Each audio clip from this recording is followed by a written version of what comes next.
We have our friends and the right to entertain. We can recommend the changes, and it's our right to complain. We're entitled to our privacy and a room that has a name. Our rights go marching on. Glory, glory, hallelujah. Glory, glory, hallelujah. Glory, glory, hallelujah. Our rights go marching on. Our bodies are our own, from our heads up to our toes. When we ask about our mess, don't you treat us like your foes. We are a group of elders who have the right to know. Our rights go marching on. Glory, glory, hallelujah. Glory, glory, hallelujah. Glory, glory, hallelujah. Our rights go marching on. Glory, glory, hallelujah. Glory, glory, hallelujah. Glory, glory, hallelujah. Our rights go marching on. What did you think of that? That's a pretty cool song that Barry, and I'm not sure who, probably Debbie Barkin, who's Barry's wife, developed that some years ago, because I've used it in presentations about community meetings in the past. Sometimes, Charity, we sang it at Clear Creek. That's my best experience knowing about that song. So thank you, Barry, and to Debbie. At some point, you may meet Debbie Barkin, Barry's wife. She's been instrumental in this model. This is our way of inviting you to participate today. It's an invitation to join the Live Oak Regenerative Community and be an active participant. We want to bring you, have you bring a team, which it looks like so many of you today. You brought your teams right onto the screen, which is what we're hoping for, right, Barry? We want to see teamwork. It's really important that not just the social worker or the activities professional lead this.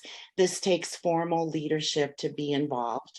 And you can't expect, they have a lot on their plate already. So leaders, that you're the leadership team. I can see you all smiling. And I know in the case of Vivage that Hope will be right there to support you if you need that. And we will too. We'll be here. We're available to you by phone and by email and by text. All of us are capable of communicating with you. We want to go from institution to community in this approach so that you begin to develop this community that's full of relationships. And oh, I think there might be another participant. I'm sorry to move away for a minute. I guess not. We're good.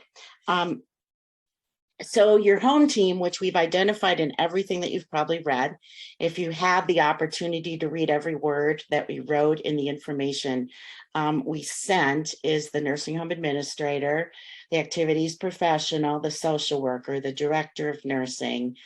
And we're hoping that you would find a certified nursing assistant, a care partner that would come with your team who's really interested in this and could help promote this in your nursing home, and be part of your leadership team so that the word gets out across your organization. You'll see as you go through this education process with us that you'll immediately be able to see what we're calling intangibles. And I'm going to try to pull those up again. We're trying not to use the screen the whole time, so just forgive me. So these are the foundational intangibles that will drive transformation. And we believe, you've probably heard some of these before.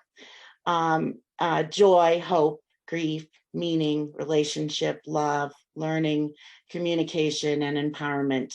These these intangibles bring spirit and purpose and new energy into a home that may not be present when you're so focused on making sure that you're following regulations, providing great nursing care, and complying with everything else that an organization has to, from many federal and state organizations to your home office to the organization that you work for. There is so much.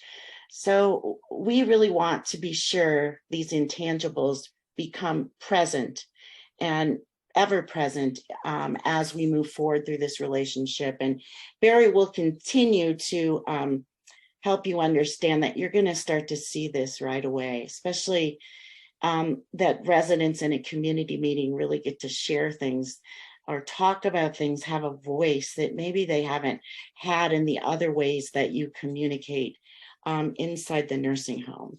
They're going to have a big impact. So we hope that you'll watch for these. Carmen is going to be evaluating for these. So I want to move right on to Jeff Jerebker, my longtime friend and boss. And I see Jeff, sorry, Jeff, I didn't mean to go that far. I see Jeff either on the screen or in person quite often these days. And I'm glad for that. He's still a great leadership mentor for me, and has spent his whole life devoted to making sure that the elder is cared for properly, including the nursing home's reimbursement to do that. It's all yours, Jeff. Thanks, Beth. Great to be here. I'm going to just give some background and be concise about it. We know that we're in difficult times for nursing homes, is probably an understatement. The pandemic revealed deep-rooted flaws of the entire long-term care system. Historically, nursing homes have been and still are overregulated, under-reimbursed, and in many cases overcrowded, with acute staffing shortages and equity issues around that. And nursing homes are referred to as institutional care, and which has failed.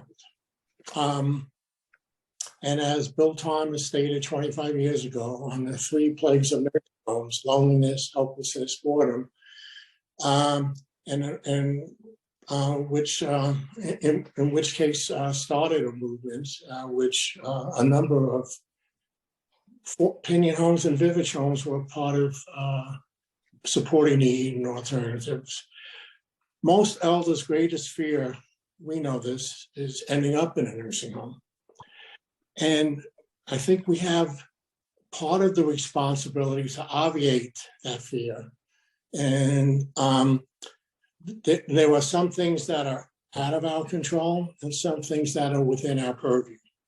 For example, converting into private rooms and bathrooms, which came out as a weakness with the spread of the pandemic, in terms of the short term, are probably out of most of our control for the time being.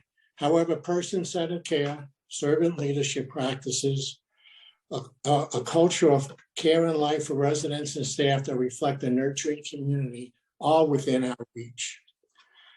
We know that in spite of this system-wide dysfunction, there are often daily very positive outcomes and experiences that are occurring in each of these nursing homes. The live Oak Regenerative Community, the opportunity of this training and education being offered has the potential to enhance, expand, and amplify these positive outcomes and experiences and provide the foundation for a warm and open community, even within the confines of an old building.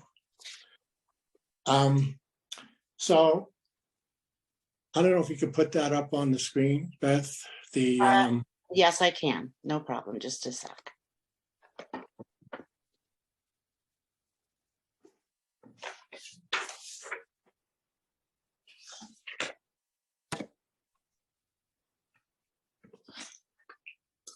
Can you see that yet?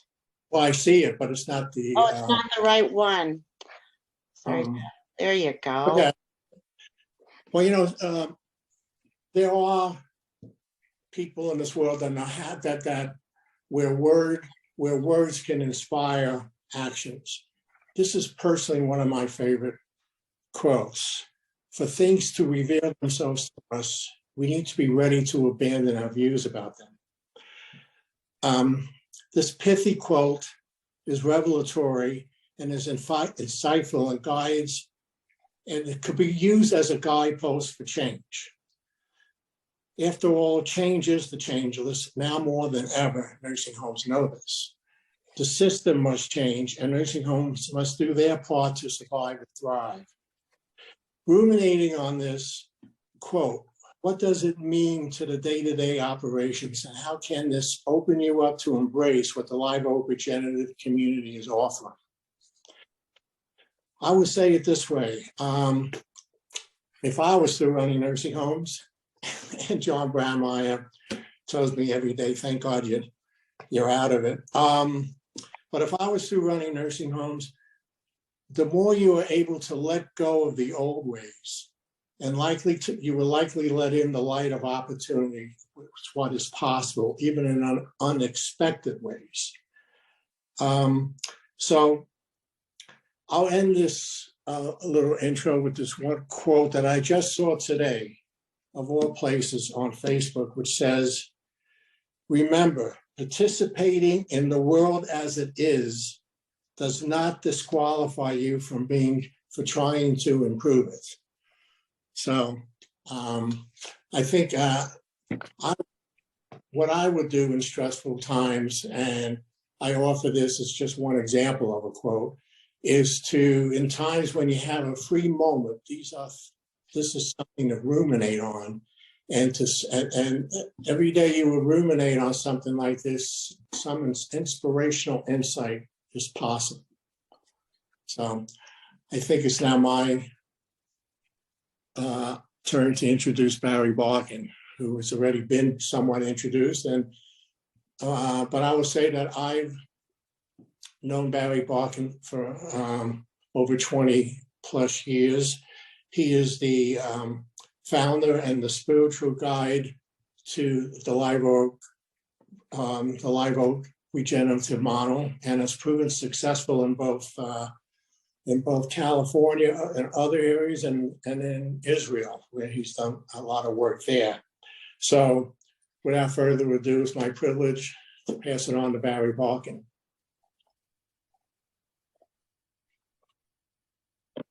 Barry, you're muted. Thank you, Jeff. Pleasure and privilege to be here today. We're, as Jeff said, we're in the middle of a tough time.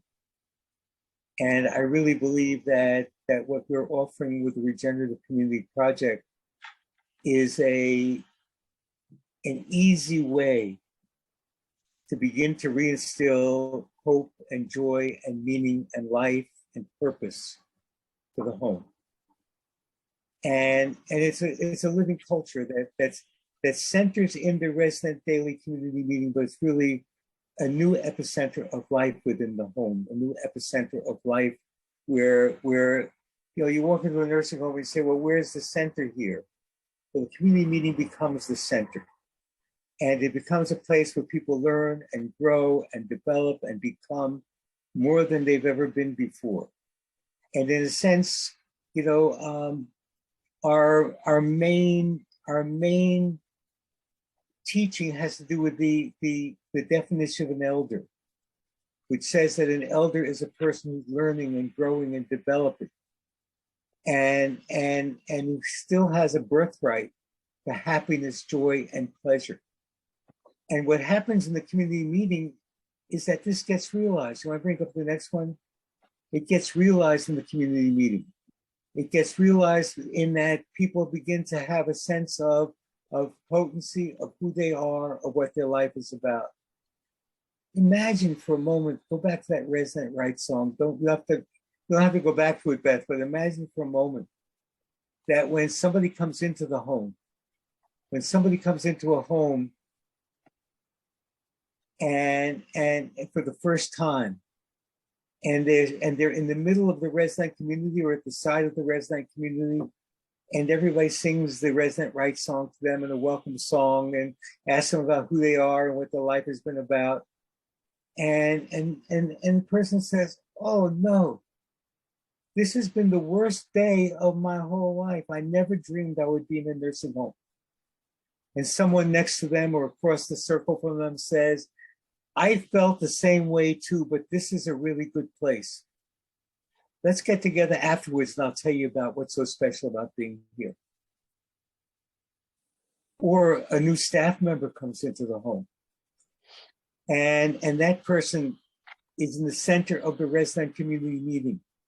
And the resident community asks them who they are, where they've been. And they sing the resident rights song to them and let them know that right here, this is a place where our lives matter, where we live. It's our community and our home. And it's a place where the administrator comes and the director of nurses and all the staff members and CNAs come, and everybody gets highlighted. And sometimes it's just to talk about yourself and your life. And sometimes it's to talk about things that are of concern to the residents. And the dialogue occurs between staff members and the residents, and change occurs. And the limits of change are taught to the residents. There are certain things we can do, certain things we can't do, but you gotta know we're on your side. And this is going on in the community meeting. And they talk in the community meeting about what's going on in the world. What's going on in the world, because they need to connect. We need to connect the folks who live in the community with what's going on in the world, and people participate. It's never endingly mind-blowing how people who have certain kinds of diagnoses of cognitive frailty and cognitive loss suddenly perk up and say things at the meeting that's right on the money and that moves them. And so the community meeting also, or the Live Oak Regenerative Community, also focuses on the adding a new role to each staff member's life, the role of a community developer, to become not just a leader, but a member of the community, not just a teacher of values and a teacher of what it's about, but also to be a learner, a place where people are advocating for themselves and where staff members advocate for them. And always we teach to do it in the spirit of love.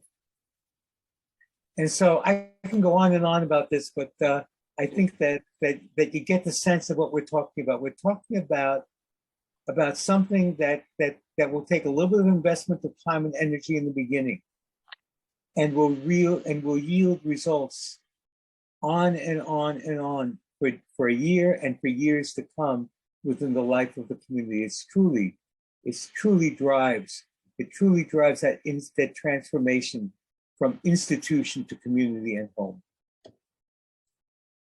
And so now, without further ado, I'd like to reintroduce my friend Beth, who never ceases to amaze me in terms of what she's done and who she knows and how she's doing it in the world of making nursing homes and the role of elders in the culture a much better environment. So Beth? Thank you, Barry. There's a couple people that joined us. I don't know if they're still with us, but Betsy and Don, are you there? Don Backstrom, would you like to just quickly introduce yourself, Don?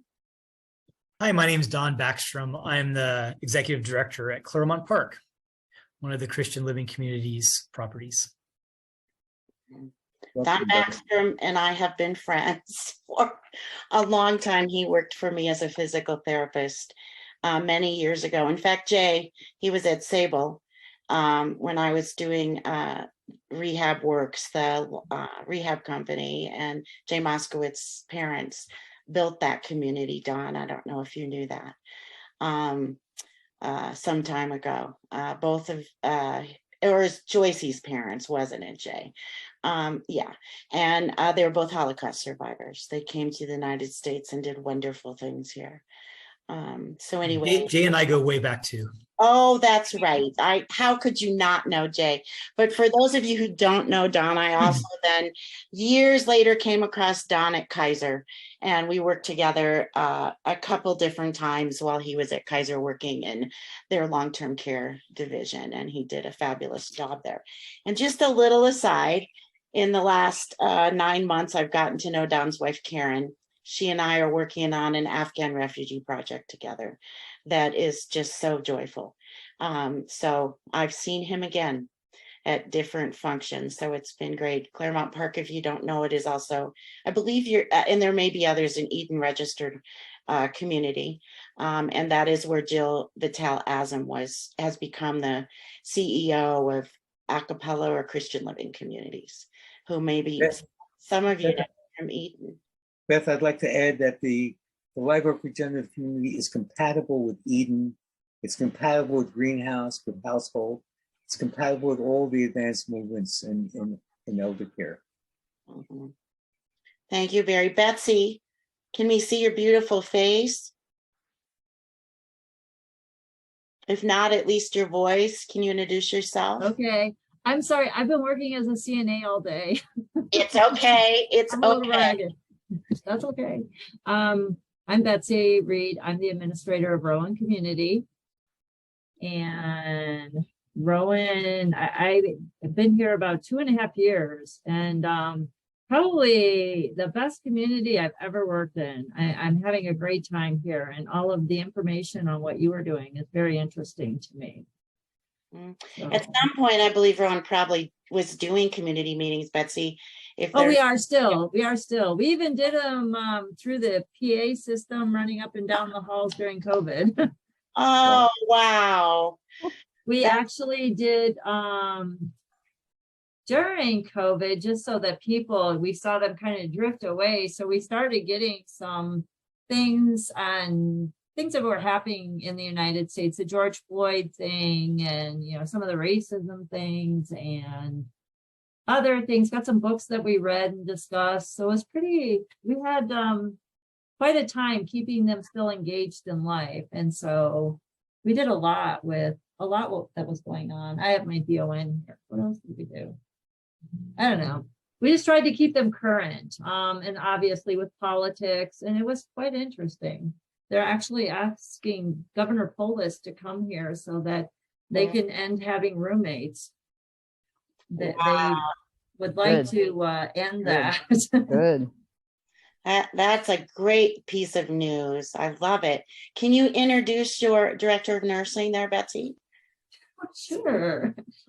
This is Barb Kivett. She's my director of nursing. Hi, everybody. I've been here for like 15 years, I think. I don't know. I love this place. It is a great community, and I know why Betsy Reed likes it here.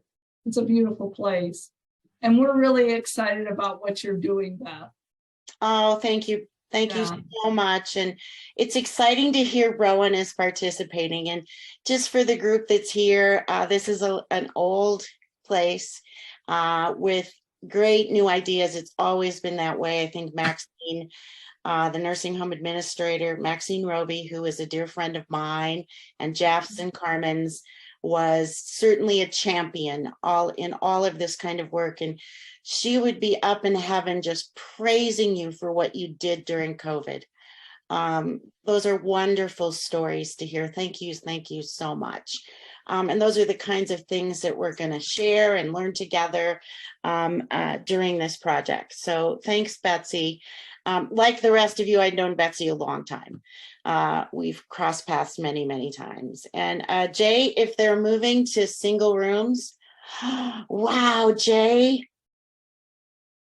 You're muted, Jay. Let's keep them muted. An idea that Betsy has and the state's pushing for.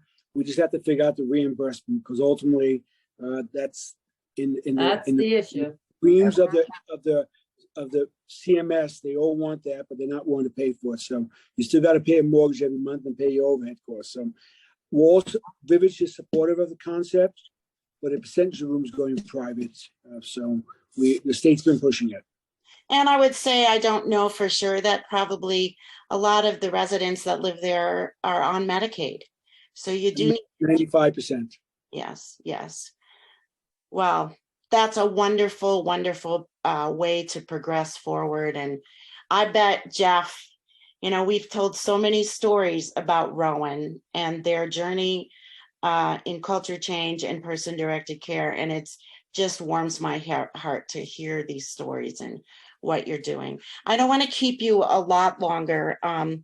And so I think it's just a reminder, I spoke about this earlier, that in the documents that you've received, we've sent you some information. You've probably heard more about the grant today. It is a 2-year grant. You're not signing up today for 2 years. You're signing up for the first year. If you wanted to participate or have other staff in year 2, I bet we could find a way to do that. But what happens is we move to more nursing homes in year 2. We're modeling it this first year and then advancing in year 2, hoping to touch, you know, more than this in the second year. We do want you to make time for this time related to the Live Oak Regenerative Community, that's sacred time for you and your team. And that if you participate virtually, you won't have your screen off. You'll really be participating so that we can see your reactions and help you with those. And in person, a lot of you are local. So we'd like you to come to Vivage and participate in person. I think that's the best way that you're going to be able to have impact in your nursing home. There may be some of you that need to come in person and others that need to be in the community but do hybrid that day. And that is okay too. We're looking for, and it looks like you get it, it's so wonderful, you read everything, the nursing home administrator, the activities professional, social worker, director of nursing, staff developer, I think I left out earlier, and a certified nursing assistant, care partner that's interested in this kind of work, and you could see them being a champion in your community.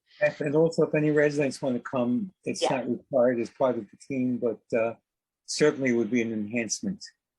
And we've done that off and on for years with elders attending Eden, and very comfortable with all of that. So it's your call. You could make notes about that in the application to us.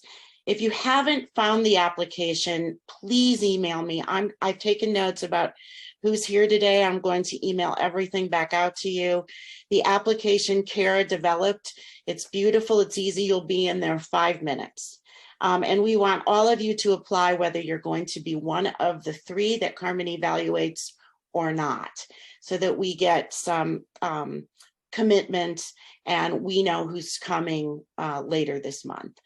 Let's see, they're following the training on the education on October 24th and 25th at Vivage, and we'll get all those details out to you. It's going to be from 9 a.m. to 5 p.m. those 2 days. We're calling it a retreat.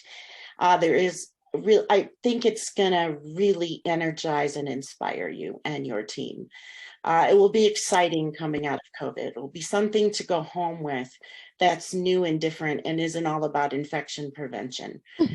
I think you've been probably, I know, I was consulting at Hover greenhouses during the pandemic, and it was hard. It was hard enough for them. And I can only imagine in a really, really large place how hard that was. They have 4 houses with 10 elders each. And I think they had 4 or 5 cases of COVID during the pandemic. So the greenhouse has had an opportunity, you know, to have a case in one house and not in another. With consistent staffing. We'll talk about those things. We're going to be offering you, we want you to go home to your community and have weekly meetings to debrief how you're doing with community meetings. And the community developer, who that's not a new role, that's not something to expect Jay or your home office or in your budget to provide extra for. If they want to, that would be great, but it doesn't have to work that way. And sometimes I think Barry has seen it most often fall to the activity professional, but I'd look for the champion. Who's going to be the champion in your home? It doesn't have to be activities. They champion a lot already. We're also going to be doing peer-to-peer webinars on a monthly basis. We've put together what we believe is a team of renowned professionals, some locally. I think Hope is going to be involved in that with us. We appreciate that, Hope. The rest of us on the team will. And then we have some other folks across the country. Those of you who are directors of nursing, you may know Joanne Rader. She developed Bathing Without a Battle. She's going to be with us for Director of Nursing peer-to-peer webinars. She's wonderful. She wrote a book on reducing restraints, eliminating restraints 2 decades ago. And look where we are today. Terry Lee, do you remember her? She was here in Colorado years ago, did an educational program at Arapahoe Community College. Oh, yes. Yeah. I remember her very well. Yeah, she was one of the founders of the Pioneer Network, much like Barry. And we have other people like that. Evie Kugelman, many of you probably know her, who's living in Toronto now and working for Eaton. She'll be with us off and on. So we have a lot of really great things that we've planned for you, and we hope you'll enjoy them. Sometime in April, we want to set that date with you when we're together. We'll do a midway retreat that we're going to call a recharge. It'll just be one day, and we hope that'll recharge you to keep this work energized. And what are the next steps? You do have an opportunity for the retreat to be hybrid. I think I've already mentioned that. There's some things in the application that you'll think about needing for community meetings: a microphone, a big screen. Maybe you already have those things. If you have IN2L, that will probably already work for you. And so I want to go next. Well, first of all, I'm going to send the application again to each of you. It's in forms on Google Docs or on Google. I'll share the document there with you, and I'll send a link to it as well. It's a 5-minute application task, and you just either need to pick, I want to be one of the 3 that Carmen will be evaluating, or I just want to participate in general as a team from my home. So Carmen, why don't you talk about evaluation? And I want to see, we're at 1:52, so a few minutes, Carmen. Yeah. So we're calling it a climate survey, everyone. Barry's brainchild, and the questions that flow with what you've heard today to tap into culture and whether people feel like this is a home or if they're growing. So we'd like to do this climate survey with we want individuals to fill them out, but we realize time is always an issue. So when I come to your building, if you're one of these only 3 that commit to doing this, we would basically ask for a group of residents, and I would ask these questions of residents. We also, Beth, can you go to the other slide, please? We would also do this with staff, so just so you're aware. And then if you could help us, we would like to do it with families. We'd also like to, we'll coordinate, you and me, and we'd like you to hold a community meeting, or I come when you hold community meetings and can just be an observer of that as well.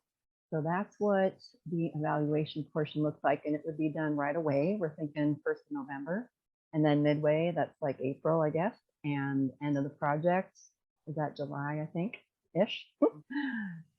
And we're thinking that would be 4 hours. So just so you're aware, that would be a commitment on your part. And I just want to, on the next slide, share some thoughts that might point to some added benefit to consider doing this. You know, a community meeting, Debbie and Barry Barkin's work has been considered a culture change practice since the beginning. I love saying that, since the beginning of the movement. As evidenced by, we put it in the original artifacts tool, you know, that CMS funded, and it came out in 2006. And I hope you all are aware of this. We did a Artifacts 2.0 and the first ever assisted living version. And that came out in 2021, and community meetings are in there. And a couple of tags I love pointing out when I get to, you know, sometimes in the regs, there's good things that we could let drive us. And so one thing that came to my mind at the very tail end of tag 679 activities. It actually says encouraging both independence and interaction in the community. And I just love the fact that the word community is there, kind of dovetails into this work. And did you also know that the intent, believe it or not, at the intent, at this tag 679 activities, CMS actually added to create opportunity for each resident's domains of well-being, security, autonomy, growth, connectedness, identity, meaning, and joy. I hope those look familiar to some of you. Those are the 7 domains of well-being identified by the Eden Alternative. And yes, they're quoted in the regs now. So again, that could be like another motivation for you. You've pretty much heard all those terms and things that have been shared today. I could go on, you know, getting people more involved, think of QAPI, quality improvement, right? As well as improving quality of life. So I'll end there. I could say so much more, but we're out of time. Thank you, You know, Carmen. Carmen, I think that's great. And I'm really thrilled that you're going to be the evaluator on the project. Our project in Israel was evaluated by an academic group. And what they found was that more than 90% of residents who participated in the regenerative community meeting in Israel, they call Kehilat Somachat, which means flourishing community, that over 90% of the residents reported either some benefit or great benefit from participating in the program. So it's really dynamic, really dynamic. Absolutely. Thank you, Barry. Yes. Barry, I think that they've probably seen this slide and we've talked about it. But these are some of the outcomes that you could expect, and we have seen happen. I think, you know, Jeff and Jay probably can speak to this in the communities that they've been involved with for years, that when there's a sense of community that develops and the richness of that we have less turnover, we have happy residents, and we have nursing homes that would be recommended by families and residents to others. And it brings a story to tell. These are great stories to have in your life. I love telling some of them. I know Barry had a story about Veronica. Barry, do we have time to talk about Veronica? Well, I'll tell that very briefly because I think that it really speaks to what the ripple effects of the community are. So at the Live Oak Living Center in El Sobrante, where we were for a number of years, a couple of staff members, a couple of caregivers were standing outside the resident room and they were talking to each other, and I came up to them and started schmoozing with them, and I asked them about a new staff member named Veronica who I had seen for a while, and one of them said to me, "Oh, Mr. Barkin." I couldn't get them to call me Barry, but Mr. Barkin, you know, you see the best in everyone, but we saw the way she delivered care. And we took her aside and told her the way we deliver care here at the Live Oak Living Center in a person-directed way. And they said, and so then she went back to doing it the way she always did. And we said to her, you know, there are many places around here where you can do this your way, but not here at Live Oak. And so essentially what happened was that the CNAs fired another CNA. Wow. Because she wasn't doing it the appropriate way. And to me, that really speaks to, it's almost as great as Betsy as the administrator doing CNA duty today. Yeah. So it really, the ripple effects of the community are really, really dynamic and really extraordinary. Beth, you want to tell them how to get in touch with you? Yes, thank you, Barry. I'll put this back up one more time, and we're just about done. We didn't want to look at slides too much of the time, but there's just one more. I'm going to send this out and I'll make sure this information is in here, but this is how you reach us, and don't hesitate. Terry Lee didn't, she called me on the phone. So I text, I know I'm old, but I do text. I email, I answer the phone most of the time.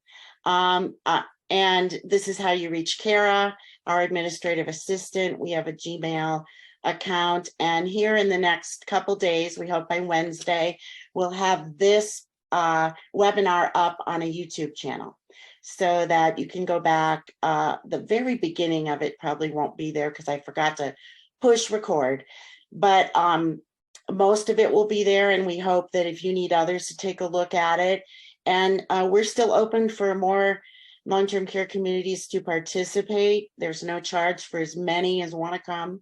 We're happy to have as many there as possible.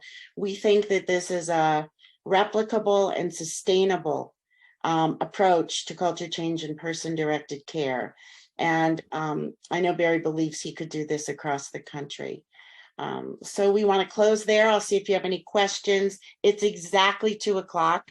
I'm sorry that we're not stopping a little earlier for questions, but feel free to ask any questions that you have. We'll get them answered, or Kara or I can be in touch with you. When is the application due?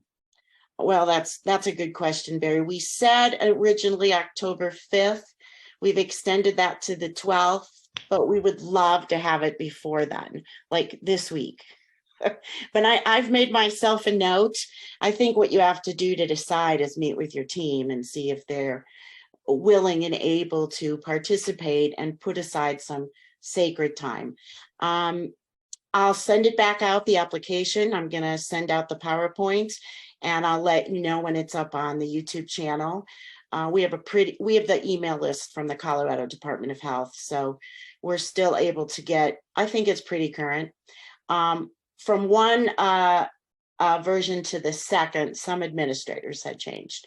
Kara got some back, but we've figured that out. So did that answer your question? This week. Mm-hmm. And are we still in a place where everybody's saying, yes, we want to participate? Nods of the head. Okay. Don, you're not sure yet. I know. This is all new to you. You certainly have time to think about it. Charity, are you still in a place you want to do this? Absolutely. I think it sounds fun. Okay. Terry Lee, you're good? I'm good. My whole group back here nodded yes. So Betsy, you're we're good. ready to go. Good. Thank you, Terry Lee. We're good. Okay. And Harmony Point, Matt. Yeah, you're all good. Oh, she looks so excited. I'm excited too, because now I'm going to get to see your nursing homes again. And that's where it all comes together. And that's the social worker of the year, I just might add, through CHC. It is the social worker of the year. That's right. Jamie on the right there. Yay, Jamie. I do think that the nursing home administrator of the year at Hover, Stacy, that they're likely to participate. So I did have a conversation with Stacy about this last week. So, and you don't have to be an awardee to participate though, please. Jeff, Carmen, Barry, anything else? Barry, you're muted. I'm just very excited to be launching this project in Colorado. And, I think it's going to be very exciting for everybody. And on a deeper level, more than exciting, it's going to be transformative in a very, very simple way for what your homes are about and what quality means and quality of life means. And it will be uplifting for everybody. And I think that it will be a strong antidote to the post-COVID blahs. And I think that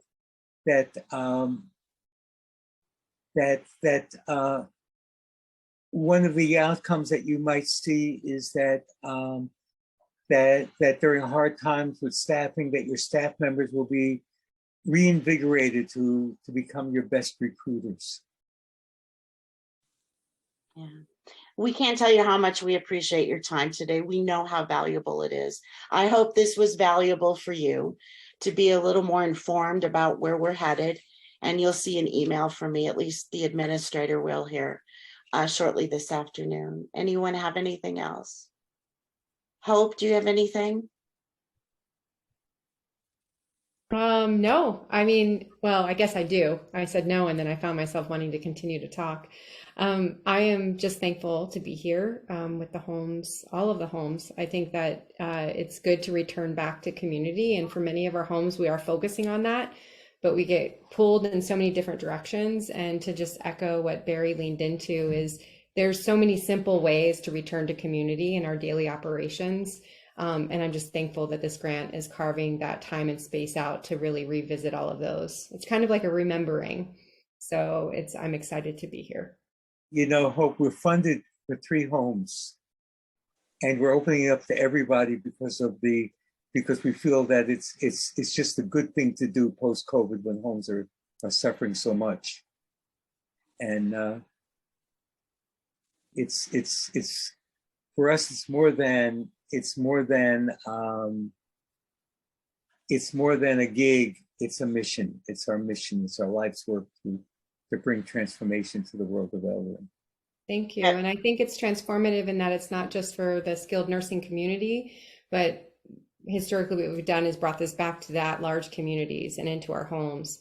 And I know that many people are seeking how to build community and how to build relationship, even outside of skilled nursing communities. So I'm feeling very grateful that we have this opportunity.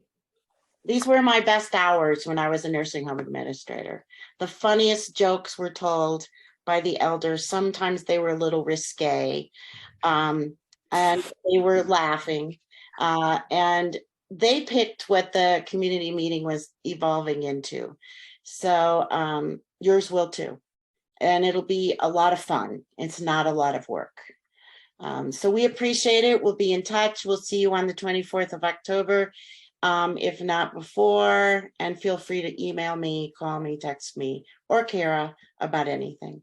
Thanks for your time, you all. Appreciate it so much.